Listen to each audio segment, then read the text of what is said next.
Hello everyone, welcome to our PA Studies YouTube channel. In this particular video, we are catering to students who are from a rural background and who have chosen Kannada medium. And we are especially focusing on the blueprint and how to use the blueprint, using the blueprint how to score passing marks in English subject. ಈ ಒಂದು ಪ್ರತ್ಯೇಕ ವಿಡಿಯೋನಲ್ಲಿ ನಾವು ಗ್ರಾಮೀಣ ವಿದ್ಯಾರ್ಥಿಗಳಿಗಾಗಿ ಮತ್ತು ಕನ್ನಡ ಮಾಧ್ಯಮವನ್ನು ಆಯ್ಕೆ ಮಾಡಿಕೊಂಡಿರುವಂತಹ ವಿದ್ಯಾರ್ಥಿಗಳಿಗಾಗಿ ಈ ವಿಡಿಯೋನ ಮಾಡ್ತಾ ಇದ್ದೀವಿ. ಹಾಗಾಗಿ ಈ ಒಂದು ಬ್ಲೂ ಪ್ರಿಂಟ್ ಅಂತ ಹೇಳ್ತೀವಲ್ಲ, ಸೊ ಬ್ಲೂ ಪ್ರಿಂಟನ್ನು ಬಳಸ್ಕೊಂಡು ಯಾವ ರೀತಿ ಒಬ್ಬ ವಿದ್ಯಾರ್ಥಿ ಮಿನಿಮಮ್ ಪಾಸಿಂಗ್ ಮಾರ್ಕ್ಸ್ ಸುಲಭವಾಗಿ ಗಳಿಸಬಹುದು ಅನ್ನೋದನ್ನ ಈಗ ನೋಡೋಣ. ಕೋರ್ಸ್ ಬುಕ್ ಇಂದ 40 ಮಾರ್ಕ್ಸ್ ಇರುತ್ತೆ. The complete question paper is for 80 marks. ಪ್ರಶ್ನೆ ಪತ್ರಿಕೆ 80 ಮಾರ್ಕ್ ಇರುತ್ತೆ, 80 ಅಂಕಗಳಿಗಿರುತ್ತೆ. ಗ್ರಾಮರ್ ವ್ಯಾಕರಣ ಅಂತ ಹೇಳ್ತೀವಲ್ಲ, ಅದು ಇನ್ನೊಂದು 40 ಅಂಕಗಳಿಗಿರುತ್ತೆ. So it's shared equally 50%. Okay, grammar ಇರುತ್ತೆ. ಹಾಗಾಗಿ and specifically one main important point to be noted, ಒಂದು ಮುಖ್ಯವಾದ ಅಂಶ ನೀವು ಗಮನಿಸಬೇಕಾಗಿರೋದು ಅಂದರೆ ವ್ಯಾಕರಣಕ್ಕೆ ನೀವು ಜಾಸ್ತಿ ಒತ್ತು ಕೊಟ್ಟು ಓದೋದು. ಯಾಕೆಂದರೆ ವ್ಯಾಕರಣದಲ್ಲಿ ನಿಮಗೆ ಔಟ್ ಆಫ್ ಔಟ್ ಸ್ಕೋರ್ ಮಾಡುವಂಥದ್ದು ಆ ಥರ ಒಂದು ಸೌಲಭ್ಯ ಇದೆ. You have that opportunity where you can score out of out in grammar. ನಾವು coming to grammar, that is work ಬುಕ್ಕಿಗೆ ಬರೋಣ.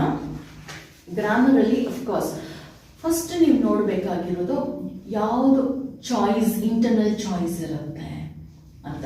40 ಅಂಕಗಳಿಗಿರುತ್ತೆ. ಇಂಟರ್ನಲ್ ಚಾಯ್ಸ್ ಯಾವುದ್ರ ಮಧ್ಯ ಇರುತ್ತೆ? First thing is letter writing, job application ಅಥವಾ ಸ್ಪೀಚ್ ರೈಟಿಂಗ್ ಅಂತ. ಲೆಟರ್ ರೈಟಿಂಗ್ ನಿಮಗೆ they ask only one type of letter writing, job application letters, and that is the format is the same. ಒಂದೇ format. You just have to change, modify a few things, okay, like the name of the newspaper, ಪತ್ರಿಕೆಯ ಹೆಸರಾಗಿರಬಹುದು, ದಿನಾಂಕ ಆಗಿರಬಹುದು, ಗೆ address ಆಗಿರಬಹುದು, ವಿಳಾಸ ಆಗಿರಬಹುದು, ಯಾರಿಗೆ ಬರೀತಾ ಇದ್ದೀವಿ ಆ ವಿಳಾಸ ಆಗಿರಬಹುದು, ಯಾವ ಹುದ್ದೆಗೆ ಅಂತ, ಮತ್ತೆ ಶೈಕ್ಷಣಿಕ ವಿದ್ಯಾ ಅರ್ಹತೆ, ಅದು ಅಷ್ಟನ್ನು ಚೇಂಜ್ ಮಾಡಿದರೆ ಸಾಕು. But the format is the same. Format ಎಲ್ಲ ಲೆಟರ್ಸ್ಗೂ, ಎಲ್ಲ ಜಾಬ್ ಅಪ್ಲಿಕೇಶನ್ ಲೆಟರ್ಸ್ಗೂ ಒಂದೇನೆ.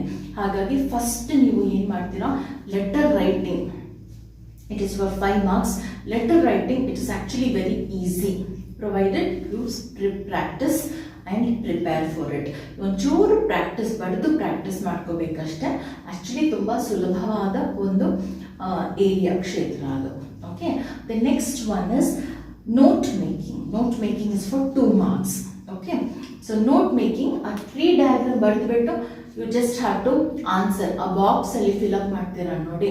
so that is actually very easy. and you have dialogue writing also. complete the following conversation, that is formal conversation, informal conversation.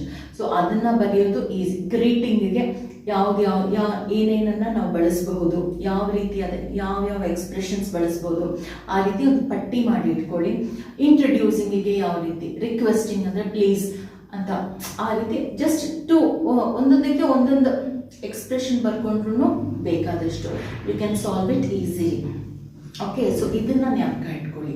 Okay, then when it comes to prose passage or poetry passage, comprehension passage. So ಈಗ ನಾನು ಗ್ರಾಮರಲ್ಲಿ ಹೇಳ್ತಾ ಇರೋದು ಮೊದಲನೇದಾಗಿ ಸುಲಭವಾಗಿರೋದು job application letters, 5 marks ಇರುತ್ತೆ. ಅದು ಚೆನ್ನಾಗಿ ಪ್ರಿಪೇರ್ ಆಗಿ note making and complete the following conversation, dialogue writing ಅಂತ ಇರುತ್ತಲ್ಲ ಅದಕ್ಕೆ. ಆಮೇಲೆ ಕಾಂಪ್ರಿಹೆನ್ಷನ್ ಪ್ಯಾಸೇಜ್ ಅಥವಾ ಪೊಯೆಟ್ರಿ ಕಾಂಪ್ರಿಹೆನ್ಷನ್. ಅನ್ಸೀನ್ ಪ್ಯಾಸೇಜ್ ಕೊಟ್ಟಿರ್ತಾರೆ, ಅದನ್ನು ನೀವು ಓದ್ಕೊಂಡು ಅಲ್ಲೇ ನೀವು ಉತ್ತರವನ್ನು ಕಂಡು ಹಿಡಿದು ಬರಿಬೇಕಾಗುತ್ತೆ. ಅದಕ್ಕಿಂತ ಉತ್ತಮವಾದದ್ದು ವರ್ಕ್ ಬುಕ್ಕಲ್ಲಿ ಕೊಟ್ಟಿರುವಂತಹ ಪದ್ಯ ಭಾಗ, ದಟ್ ಈಸ್ ಪೊಯಿಟ್ರಿ ಕಾಂಪ್ರಿಹೆನ್ಷನ್ ಅಂತ ಕೊಟ್ಟಿದ್ದಾರಲ್ಲ. ದೇ ಹ್ಯಾವ್ ಗಿವನ್ 15 poems, 15 ಪದ್ಯಗಳನ್ನು ಕೊಟ್ಟಿದ್ದಾರೆ. ಅದಕ್ಕೆ ನೀವು ಪ್ರಿಪೇರ್ ಆದರೆ, ಅದರಲ್ಲೇ ಈ ಮಾಡೆಲ್ ಕ್ವೆಶ್ಚನ್ ಪೇಪರ್ಸಲ್ಲಿ ಕ್ವೆಶ್ಚನ್ಸ್ ಕೊಟ್ಟಿದ್ದಾರೆ ಅದಕ್ಕೆ ಸಂಬಂಧಪಟ್ಟ ಹಾಗೆ. ಸೊ ವರ್ಕ್ ಬುಕ್ಕಲ್ಲೂ ಕೊಟ್ಟಿದ್ದಾರೆ ಪ್ರಶ್ನೆಗಳನ್ನು, ಅದಕ್ಕೆ ನೀವು ಮುಂಚಿತವಾಗಿಯೇ ತಯಾರಿ ಮಾಡಿಕೊಂಡ್ರೆ that becomes very easy.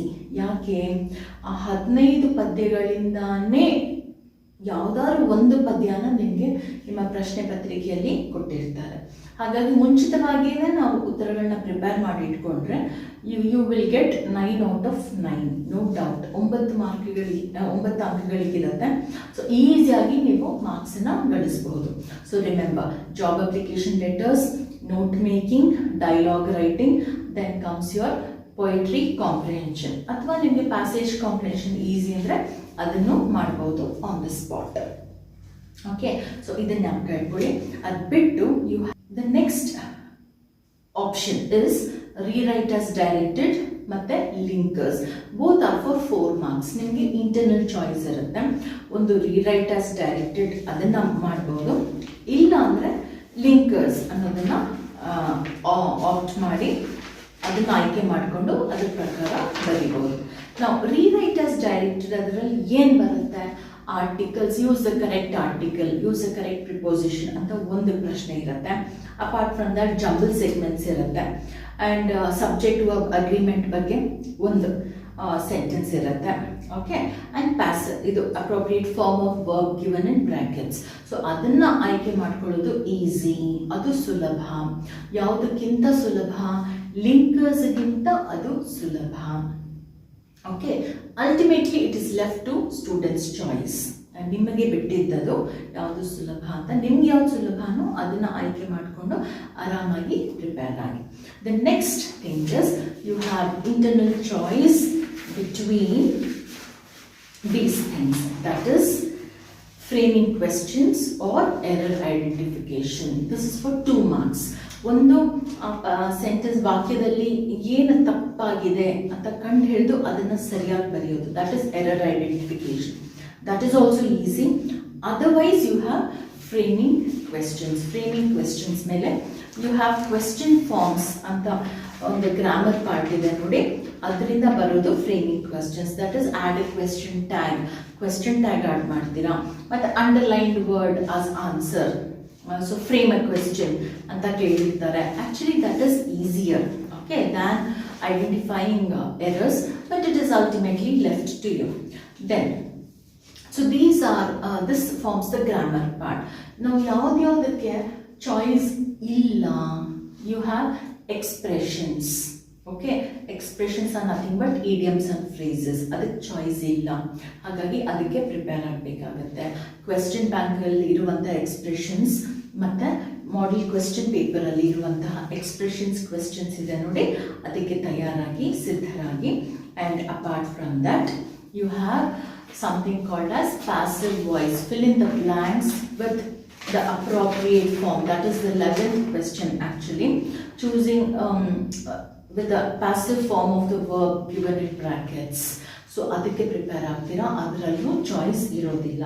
That is for 3 marks. ಹಾಗಾಗಿ ಕ್ವೆಶ್ಚನ್ ಬ್ಯಾಂಕ್ ಮತ್ತು ಮಾಡೆಲ್ ಕ್ವೆಶ್ಚನ್ ಪೇಪರ್ಸ್ ಅದನ್ನು ಇವುಗಳನ್ನು ಬಳಸ್ಕೊಂಡು please prepare for this passive 11th question and 12th question. 13th question is very easy. ಒಂದು ಪ್ಯಾರಾಗ್ರಾಫ್ ಕೊಟ್ಟಿರ್ತಾರೆ, ಅದರಲ್ಲಿ you have to match the following pronouns. Pronouns ಅಂದರೆ ಸರ್ವನಾಮ ಪದಗಳು. ಅದನ್ನು ನೀವು ಮೀನಿಂಗ್ ಗೊತ್ತಾದರೆ ಸಾಕು. ನಿಮಗೆ ಕನ್ನಡದಲ್ಲಿ ಅರ್ಥ ಗೊತ್ತಾದರೆ ಅದು ಸರ್ವನಾಮ ಪದ ಪ್ರೊನೌನ್ ಕೊಟ್ಟಿರ್ತಾರಲ್ಲ, ಅದಕ್ಕೆ ಅದು ಏನು ಆನ್ಸರ್ ಅನ್ನೋದು, the answer is behind that pronoun it self actually. So ಹಾಗಾಗಿ ನಿಮ್ಗೆ ಈಸಿ ಆಗುತ್ತೆ. Match the following. ಸೊ ನೀವು ಮ್ಯಾಚ್ ಮಾಡಿದ್ರೆ ಬೇಕಾದಷ್ಟು. That is for 5 marks. That is also marks scoring. ಅದರಲ್ಲೂ 5 out of 5 ಗಳಿಸಬಹುದು. ಓಕೆ, ಬಟ್ ಪ್ರೊನೌನ್ಸ್ ಮೀನಿಂಗ್ ಗೊತ್ತಾಗಬೇಕು ಅಷ್ಟೇ. So apart from that, so this forms. Apart from that, the last one which quite a hard nut to crack. ಸ್ವಲ್ಪ ಕಷ್ಟ ಅಂತ ಅನ್ಸುತ್ತೆ, but it is not so. ಯಾವುದು? Which part is that? The reported speech. Okay, so modification of direct to indirect speech. You write it in paragraph form. ಕೆಲವು ನಿಯಮಗಳಿವೆ while you convert direct to reported speech. So ಆ ನಿಯಮಗಳನ್ನು ತಿಳ್ಕೊಂಡು ಅದಕ್ಕೆ ತಕ್ಕ ಹಾಗೆ ಸ್ವಲ್ಪ ಈ ಕ್ವೆಶ್ಚನ್ ಬ್ಯಾಂಕ್ ಮತ್ತು ಮಾಡೆಲ್ ಕ್ವೆಶ್ಚನ್ ಪೇಪರ್ಸಲ್ಲಿ ಕೊಟ್ಟಿರುವಂತಹ reported speech questions for your practice, ಅದರಿಂದ ಸ್ವಲ್ಪ ಪ್ರಾಕ್ಟೀಸ್ ಮಾಡ್ಕೊಳ್ಳಿ ಆ್ಯಂಡ್ ಪ್ರಿಪೇರ್ ಮಾಡ್ಕೊಳ್ಳಿ. It is actually very easy. Okay, actually very easy provided you know the rules. ಆ ನಿಯಮಗಳು ಗೊತ್ತಾಗ್ಬಿಟ್ರೆ ಸಾಕು. 5 sentences 5 marks. So just note that point. ಒಂದು ಸೆಂಟೆನ್ಸ್ ನೀವು ಕರೆಕ್ಟಾಗಿ ಮಾಡಿಫೈ ಮಾಡಿದಾಗ ರಿಪೋರ್ಟೆಡ್ ಸ್ಪೀಚ್ ಆಗಿ ಯು ಗೆಟ್ 1 mark. ಹಾಗಾಗಿ 5 marks 5 sentences, actually very easy. It is not at all difficult. You just have to practice, know the rules, recall the rules, practice and prepare ಅಷ್ಟೇನೆ. So question bank ಮತ್ತು model question papers ಬಳಸ್ಕೊಂಡು ಸ್ವಲ್ಪ practice ಮಾಡ್ಕೊಂಬಿಡಿ.